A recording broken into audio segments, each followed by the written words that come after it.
O Naruto tem TDAH? É isso que a gente vai tentar descobrir hoje. Olá, queridas e amáveis pessoas da internet, sejam bem-vindos a mais um vídeo nesse canal, mais um react. Dessa vez a gente vai lá pro canal da Lisa Guerra.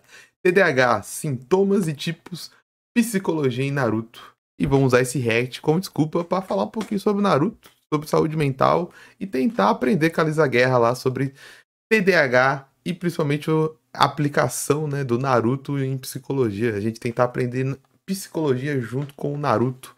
Esse que é um dos animes, né? Acho que principalmente aqui no Brasil, o que o Naruto teve na geração 2000, acho que principalmente geração 2010, é o que o Dragon Ball teve na geração dos anos 80 aos anos 90, né? Assim como o Dragon Ball apresentou os animes para muitas pessoas lá do começo dos anos 90, até os anos 2000 também, né? O Naruto é pra garotada dos anos 2010 pra frente, eu acho, assim, né? O Naruto é o anime dos animes. Tanto que virou um sinônimo de anime, né?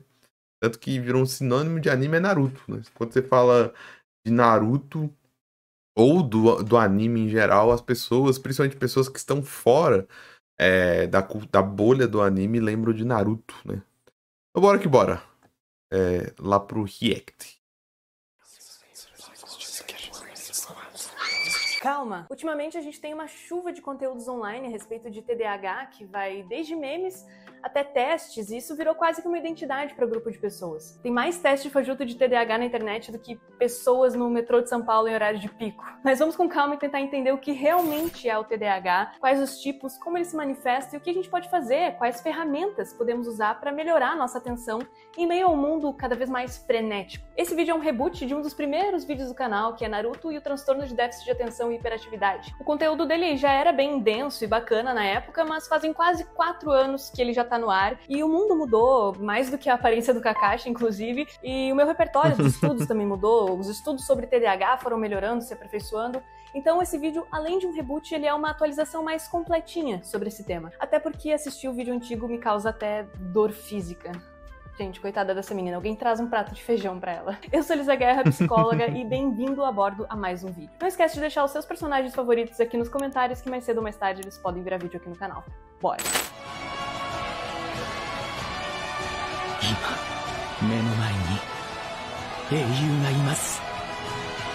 Esse é o final de Naruto? Nunca assisti o final. Não sei. Na verdade, eu nunca pulei pro Shippuden, cara. Eu assisti Naruto clássico. Como que a gente assistia na época? Porque a gente não tinha banda larga também. Então, os jovens, quem é mais jovem, não deve saber que existe uma coisa chamada DVD. Então, colegas que conseguiam baixar anime, baixavam o anime e no formato RMVB. Nem sei se o jovem sabe o que é isso também. Que é um formato menos 144p aqui do YouTube, tá ligado? Que ocupava menos espaço. Então você conseguia colocar 90 episódios em um DVD. Ou até mais. Daí a gente assistia. Daí eu assisti o Naruto clássico nessa vibe, mas eu nunca fui pro Shippuden. Não lembro por quê. Não fui pro Shippuden. Terminei o Naruto clássico assim. Não fui pro Shippuden. Mesmo eu tendo uma revista. Olha. Outras épocas. A gente tinha uma revista. Meu irmão tinha uma revista. Que era uma revista New Tóquio. Que era a revista brasileira sobre coisa otaku. Ó, nossa, viagem no tempo agora. Que falava sobre os spoilers do Shippuden. Porque o Shippuden já tinha saído há muito tempo lá, o mangá, principalmente, lá no Japão. E eles mostravam, tipo, como que o Kakashi tinha ficado, como o Naruto, como o Sasuke tinha ficado. Eu gostava muito do Sasuke, daí eu vi o visual do Sasuke. Eu falei, caraca, o Sasuke tá muito da hora, ele tem uma espada agora. Só que eu nunca assisti. Eu sei spoiler só, mas eu nunca assisti o Shippuden. Bom, para falar de um tema tão importante que atinge tão profundamente as pessoas, nada mais justo que a gente usar como exemplo um dos nossos queridinhos, o Naruto. Um personagem extremamente cativante, não só pelos seus feitos, mas também pelos seus defeitos, que nos aproxima dele. Essa conexão tão profunda com seu propósito. Ao longo da obra, tanto no clássico quanto no Shippuden, podemos notar diversos padrões de funcionamentos do personagem que é bem próximo ao TDAH, ou transtorno de déficit de atenção e hiperatividade, fazendo com que a gente consiga extrair exemplos muito bem ilustrativos para compreender melhor esse tema. Foi a intenção do autor deixar essas características tão próximas ao longo do desenvolvimento do personagem? Sinceramente, eu acho que não. Mas nada nos impede de traçar alguns paralelos com essa realidade. Afinal, a vida imita a arte imita a vida.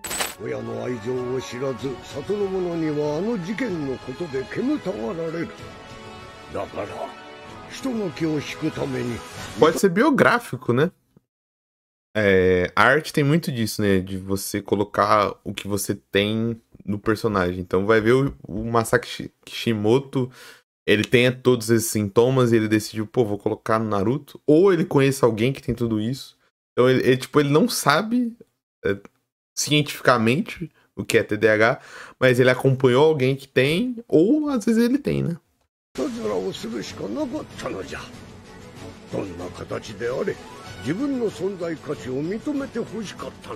E assim, a vida moderna e suas distrações é quase como se fosse um teste de resistência para nossa atenção. Entre notificações, memes e vídeos de gatinhos, esses são os meus favoritos inclusive, é um milagre que consigamos focar em alguma coisa por mais de 5 minutos. Mas não se preocupe que até os mestres da atenção têm as suas fraquezas. Afinal, quem nunca se pegou assistindo vídeos de teoria da conspiração às 3 da manhã? Você não vai me enganar, não. Você quer me enganar com a história de que planeta bate no outro e que tem gente em espiral, você vai me enganar. Bom, o TDAH é considerado um transtorno do neurodesenvolvimento. Consiste em um padrão persistente de desatenção, hiperatividade ou impulsividade que interfere no funcionamento do sujeito e no seu desenvolvimento. Mas, porém, todavia, entretanto, não é todo mundo que se sente desatento que necessariamente vai ter TDAH. Por quê? A nossa atenção e a capacidade de usar ela pode ser comprometida por diversas outras questões que não necessariamente são o TDAH. Tempo de tela, alimentação, falta de exercício físico, ansiedade, drogas e principalmente, repito, principalmente o sono, impacta diretamente na sua atenção. E se você for a um bom neuropsicólogo para pedir um diagnóstico de TDAH, um teste ou algo nesse gênero, provavelmente ele vai querer regular essas outras partes da sua vida primeiro, para garantir que isso não vá poluir o diagnóstico. E, em geral, os sintomas também precisam durar um tempo específico e ter começado já na infância. E sim, a gente vê diversas dessas características no Naruto, principalmente no clássico, onde ele frequenta a academia ninja e ele demonstra uma maior dificuldade comparado aos seus colegas de manter o foco e a atenção, em ficar parado, em se concentrar e seguir as instruções até o final, fazendo dele um personagem bastante carismático, mas também trazendo certos problemas de autoestima para ele. Além de toda a rejeição que ele sofria e que colaboram para esses comportamentos mais impulsivos e essa vontade de ser reconhecido, como por exemplo se tornar Hokage, para que assim ele possa finalmente se sentir valorizado e respeitado pelos demais. Isso reforça o fato desse sentimento de deslocamento e de desamparo surgir nele.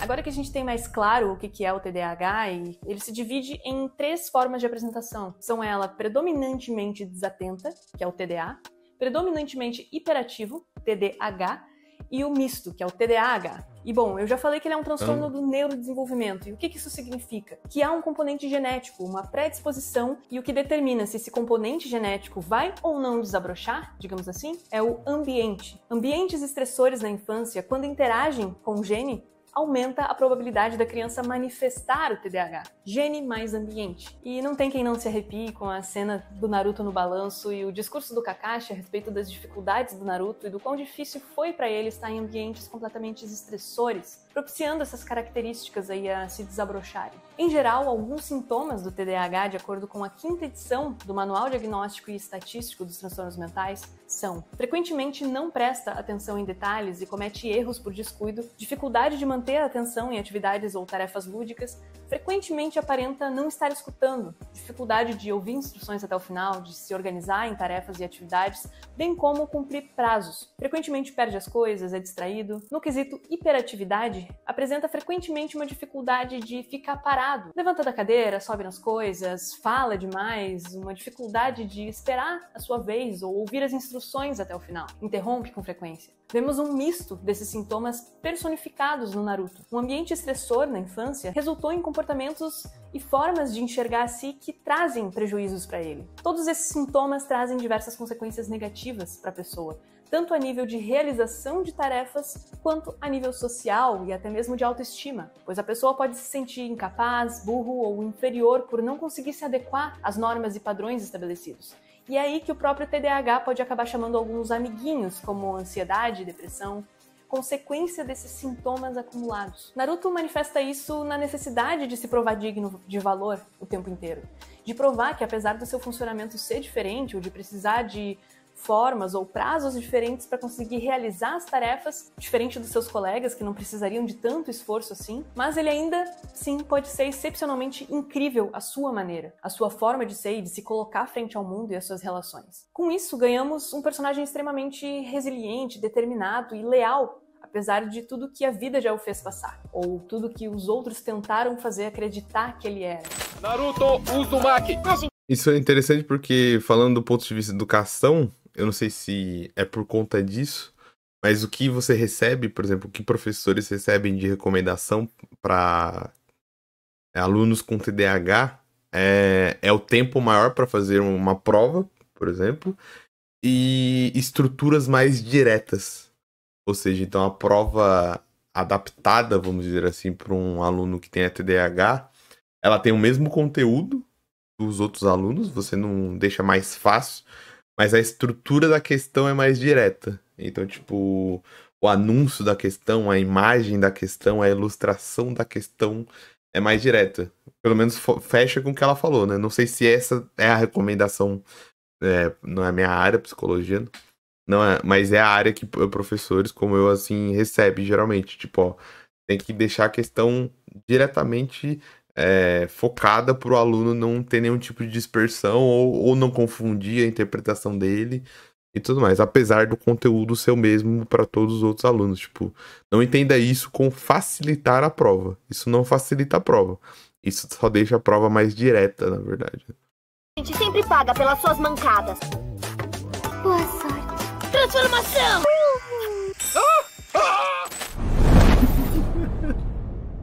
Quando falamos de cérebro e TDAH, dois grandes sistemas são alterados. O primeiro é o cognitivo, que impacta funções executivas, que são habilidades mentais que nos permitem controlar o nosso comportamento, pensamento e emoções para alcançar os nossos objetivos. Eles são essenciais para o aprendizado, uma vez que eles permitem que os alunos gerenciem seu tempo, organizem informações, sejam flexíveis e resolvam problemas. Ou seja, há uma perda ou uma dificuldade na memória imediata, que chamamos de memória de trabalho. Você não se lembra de cada palavra que eu disse nas últimas 3 frases, mas você se lembra da informação como um todo, que ela foi processada e isso é a sua memória imediata. Já o TDAH tem dificuldade de sustentar o raciocínio para formar esse bloco de informação, principalmente se for um assunto chato ou maçante. Ou seja, você não precisa lembrar exatamente de cada ordem de palavra e vírgula, mas provavelmente você absorveu o conteúdo, a informação em si. E é aí que entra essa dificuldade de processamento do TDAH. Naruto tem dificuldade de sustentar o raciocínio em atividades que não são do seu interesse, como uma prova teórica ou alguns jutsus que acabam sendo mal sucedidos. Mas quando se interessa por algo e vê propósito naquilo, ou seja, sente que aquilo vai o deixar mais próximo do seu objetivo, ele é capaz de realizar aquela tarefa de forma absurdamente positiva. Claro, eu não vou entrar no mérito aqui de discutirmos a bomba de chakra que ele tem dentro de si, mas o funcionamento dela em momentos específicos e em outros não, fazem esses pontos serem tão ilustrativos. E o segundo ponto é o sistema de recompensa. O cérebro de alguém com TDAH busca por recompensas mais rápidas do que recompensas que são distantes e a longo prazo. E isso se dá por uma queda de dopamina no sistema. Se liga só, agora você vai ter que prestar bastante atenção aqui porque vai ser bem complexo. Já são estudos mais avançados de neurociência que eu tô trazendo aqui e eu vou tentar ilustrar com algumas metáforas para ficar mais fácil o entendimento. Então, presta toda a sua atenção aqui. No início, temos a execução de alguma tarefa. Na linha, é o tempo e o esforço que vai demorar para você realizar ela. E no final, a recompensa. O que nos dá motivação para essa tarefa ser executada é o que chamamos de dopamina. E não, a dopamina não está apenas associada ao prazer. Ela também nos move, nos motiva a executar um comportamento. Falando de maneira mais simples, vamos imaginar que tem uma mangueira despejando dopamina no seu cérebro. E no caso do TDAH é como se essa mangueira estivesse entupida ou se você prendesse a ponta dela. E aí saísse pouca dopamina, fazendo o percurso, ou seja, a linha do esforço e tempo, parecer muito maior e deixar aquilo mais entediante de ser feito.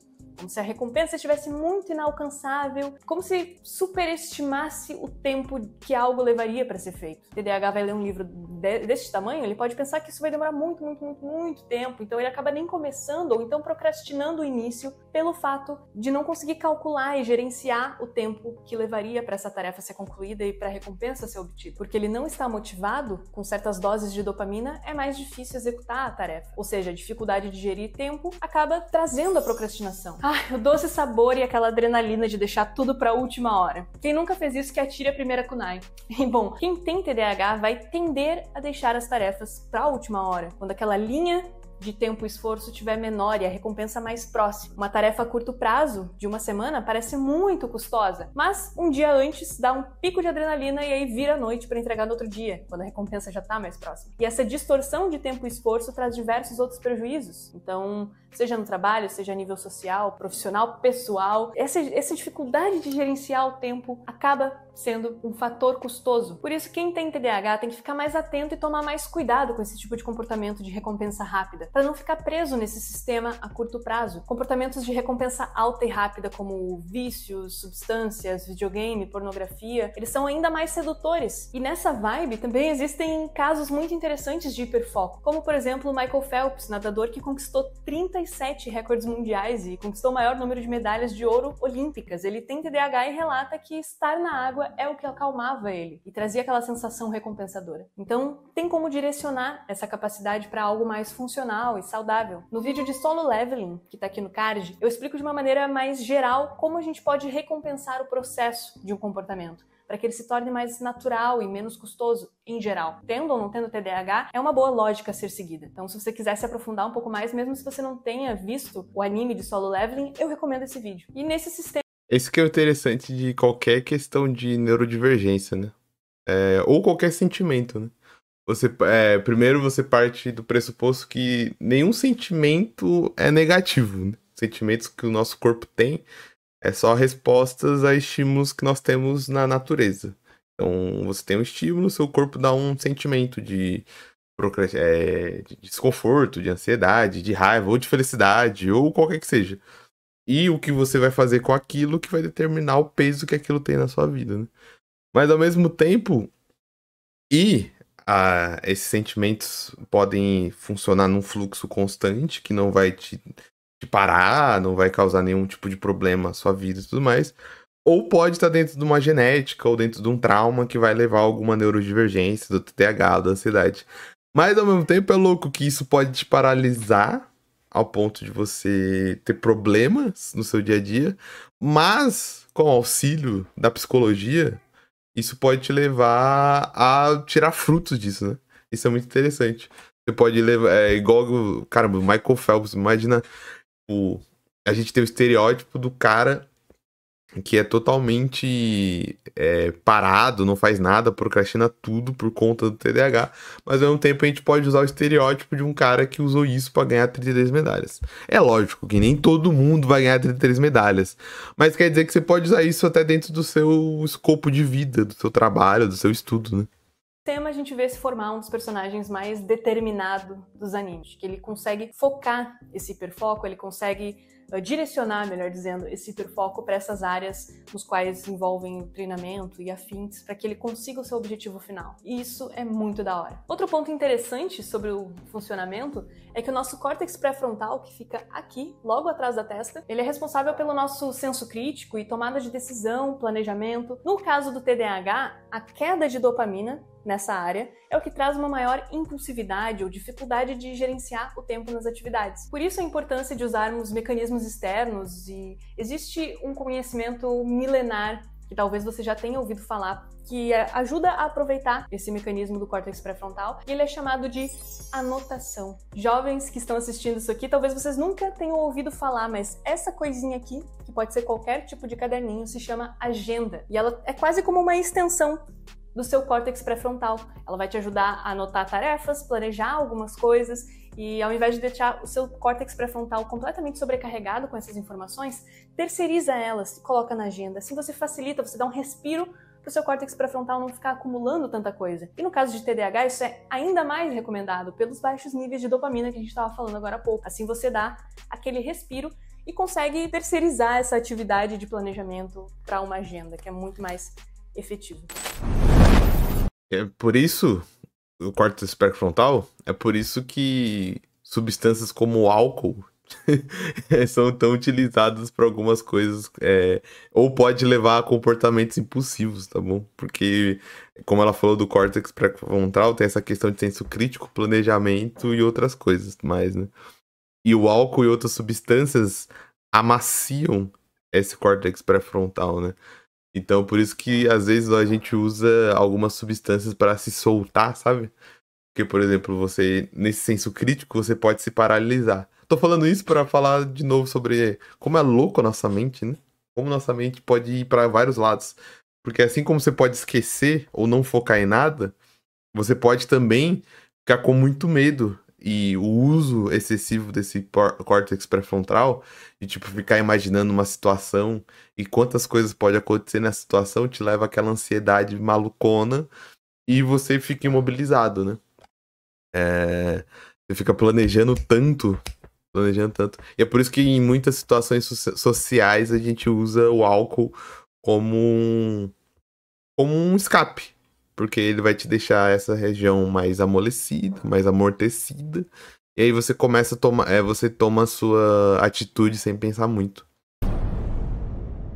Na fase adulta, tende a acontecer o que chamamos de amadurecimento do nosso cérebro. Algumas áreas que antes estavam em formação, como o córtex pré-frontal, que a gente estava falando agora, ele se desenvolve por completo, diminuindo alguns dos sintomas. Mas é claro, alguns também podem permanecer, tanto pela baixa de dopamina, quanto por você ter se habituado a resolver as coisas daquela forma, a procrastinar e etc. Assim você vai reproduzindo isso ao longo da vida. A hiperatividade, por exemplo, ela tende a ser internalizada. Não vemos tantos adultos saindo correndo, pulando como crianças, subindo em mesas e fazendo travessuras. Mas essa hiperatividade pode se manifestar como uma incapacidade de relaxar e gera ansiedade e afins. Então, sim, a fase adulta, o momento em que a hiperatividade se transforma numa inquietação interna, como se você tivesse bebido café o dia inteiro, mas sem a alegria de estar realmente acordado. Então é uma hiperatividade quase que subterrânea, invisível para o mundo, mas bem real para você, não é mesmo?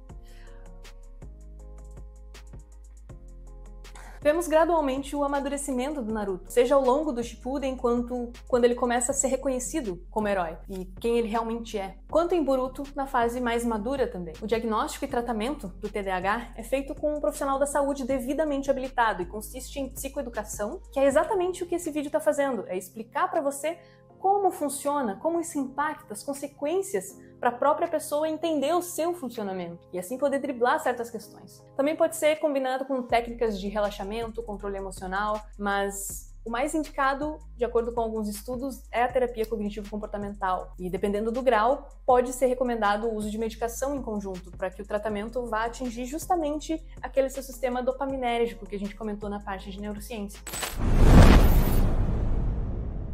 Como eu disse no início, diversas coisas podem impactar a nossa atenção e não necessariamente são o TDAH. E se você, assim como milhares de pessoas, e eu inclusa nisso, se sente mais desatento e isso tá te trazendo prejuízos, algumas formas essenciais para lidar com isso é melhorando o seu tripé de saúde, que é a alimentação, exercício físico e sono. Sono é um dos principais quando a gente fala de atenção, consolidação de memórias, aprendizado. É bizarro a diferença que faz. Tenta fazer um desafio aí de 7 dias dormindo decentemente, tipo, fechando os seus olhos, dormindo e não ficando, tipo, com a tela, com o celular. Eu sei que é difícil, eu mesma deslizo diversas vezes mesmo, então eu não vou também passar essa imagem de vai lá, faz, é fácil. Não é fácil, não é fácil, mas tem como. Isso acho que é o que nos dá a luz. Bom, como eu estava falando, o tempo de tela também tem se mostrado um vilão na nossa atenção. E não, eu não quero que você vire um homem das cavernas que nunca mais vai assistir um Reels na sua vida, mas eu quero que quando você faça isso, você tenha a consciência de não deixar isso extrapolar e acabar te prejudicando em outras áreas ou deixando de fazer coisas que você precisaria estar fazendo. Pontos mais práticos para você aplicar. Mindfulness, que é também conhecido como meditação guiada. Você encontra vários áudios aqui no YouTube e te ajudam a manter a cabeça no presente, se concentrar no momento atual. É ideal... Tem na Netflix. É louco você querer fugir de telas com telas, mas tem na Netflix. Tem lá no... como que é o nome? Headspace, se eu não me engano. E é bem interessante. Inclusive, eles têm um pra dormir. É maluquice? não sei se a psicologia aceita, mas tem um pra dormir que você, tipo... Inclusive, você escolhe a tela e o som que você quer. Então, por exemplo, você quer som de lareira, você quer som de chuva. Daí eles vão fazendo uns exercícios respiratórios que é muito interessante, cara. Sei a comprovação científica disso? Não sei. Mas parece ser feito por profissionais. E parece ser uma série, porque além do Mindspace pra dormir, tem vários outros Mindspace. Por exemplo, tem um pra... Ele tem um menu lá que você escolhe, daí, tipo, eu cheguei do trabalho, quero respirar. Ou tô triste, algum bagulho assim. Tipo, a Netflix tem uns bagulhos da hora. E é um daqueles programas da Netflix que você interage, como se fosse aqueles jogos guiados, assim, sabe? Você consegue interagir com o controle. Tipo, não é um vídeo pré-definido, assim, que você vai assistir certinho. Você vai respondendo algumas perguntas pro programa e ele vai te dar uma meditação. Para usar em algumas tarefas que você precisa fazer, tipo, você usa antes o Mindfulness e aí realiza a tarefa mais presente, mais concentrada. A meditação, ela é uma prática milenar e que a ciência vem cada vez mais encontrando evidências de que realmente essa prática traz benefícios para a saúde e para a qualidade de vida. Se você gosta desse tópico, tem um livro muito interessante chamado O Cérebro de Buda, onde um monge budista e um neurocientista se juntaram para escrever. E é bem da hora mesmo, eu até já citei algumas ferramentas sobre ansiedade em diversos outros vídeos que eu retirei daquele livro, que é bem valioso mesmo. Recompensar o processo, para que você não fique refém do seu sistema de recompensa. Eu não quero ser repetitiva, então eu recomendo fortemente você assistir o vídeo de Solo Leveling. Outra recomendação é o vídeo do Zoro e técnicas de atenção, que a gente fala ali, para não procrastinar mais, né? Esse é mais o título. E eu vou deixar aqui no card também, tem várias outras ferramentas mais práticas, tipo Pomodoro. A gente conversa sobre essas ferramentas e tenta encaixar elas na sua rotina. Acho que isso também é um ponto bem positivo. Para finalizar... Pomodoro é brabo, hein? Pomodoro é brabo. Pra quem não manja, Pomodoro é... Você meio que pega o seu tempo, divide em fatias pra você fazer uma atividade e depois de um certo período você tem tempo de descanso. Já funcionou bastante pra mim, cara. E tem vários online. É tipo assim, tem vários Pomodoro. Mas basicamente é tipo... Você trabalha 1 hora, descansa 5 minutos. Daí trabalha 2 horas, descansa 5 minutos. Trabalha 2 horas, descansa 5 minutos. Daí na 4ª hora, em vez de descansar 5 minutos, você vai descansar tipo meia hora. Isso funciona. Eu acho que funciona bem. Faz tempo que eu não uso Pomodoro, mas meu cérebro meio que fez um... É loucura falar isso, porque nada disso é bom de verdade, né? Mas meio que faz hoje em dia um Pomodoro automático. Eu meio que faço muita coisa e tem uma hora que o cérebro para, tipo, fala, vamos parar um pouquinho agora e ver, sei lá, um vídeo do Casemiro. Daí eu paro, vejo o vídeo do Casemiro e volto a fazer o trabalho, tá ligado? Pomodoro, cara, é lógico que não é exato pra todo mundo. Cada corpo é um corpo, cada mente é uma mente, mas, cara, tente o Pomodoro. Todo mundo devia tentar uma vez na vida, pelo menos. Um exercício que eu utilizo bastante antes de escrever os roteiros aqui do canal é o Tratak. É um exercício de concentração. Você fixa o seu olhar no centro e começa com 1 minuto e aos poucos amplie o tempo. Quanto mais concentrado você estiver, mais esse ciclo maior ao redor ele tende a sumir. E eu ainda lembro a primeira vez que eu fiquei concentrada na bolinha do meio e o círculo maior sumiu, e eu fiquei, caramba, isso é a prova que a gente tá na Matrix, como assim o negócio sumiu? Mas aí eu me desconcentrei fazendo essa reflexão e aí apareceu de novo. Mas por que isso acontece? A gente direciona a nossa atenção como se fosse uma lanterna. Então, assim, a gente foca em alguma coisa. É a mesma coisa que, tipo, você tá tão focado aqui que você não vê o que tá acontecendo ao redor. E é muito seletivo isso, né? Então, a nossa atenção, ela tende a ser seletiva. Então, isso é ciência, é neurociência. Então, acontece. É bem interessante porque você tá treinando a atenção sustentada. Então, é bem útil também para caso você esteja muito agitado, com muita coisa na cabeça. Faz 1, 2, 3 minutos com esse Tratak aí e ele vai dar uma limpada, assim, limpada entre aspas. A concentração, ela não é apenas uma maneira de nos deixar mais produtivos e de ter estudos mais eficientes. Acima disso, ela é necessária para o autoconhecimento, para a gente conseguir viver a nossa vida no presente, para a gente conseguir aproveitar os momentos, as pessoas ao nosso redor e as coisas boas da vida que a gente precisa prestar atenção, estar aqui e agora. Isso é muito importante. Tenta equilibrar aí e vai dar certo, eu confio em você. Eu sei para você especificamente que tá aqui, ó, eu confio que vai dar certo, vai dar certo.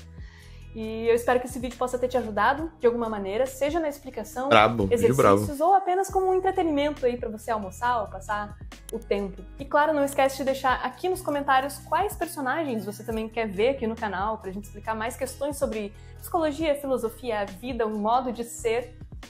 E é isso aí, obrigada pela atenção de sempre e tchau. Brabo o vídeo. Deu pra aprender várias coisas e é da hora usar o Naruto como exemplo, né? Só não esquece de deixar o like lá no vídeo. Não esquece de se inscrever lá no canal. E não esquece, se os conselhos foram aplicáveis de alguma vez, de alguma maneira na sua vida, não esquece de aplicar, porque a saúde mental é essencial. Então vamos lá. Se você gostou desse vídeo, não esquece também de deixar o like aqui no react. Não esquece de comentar, não esquece de compartilhar também esse react.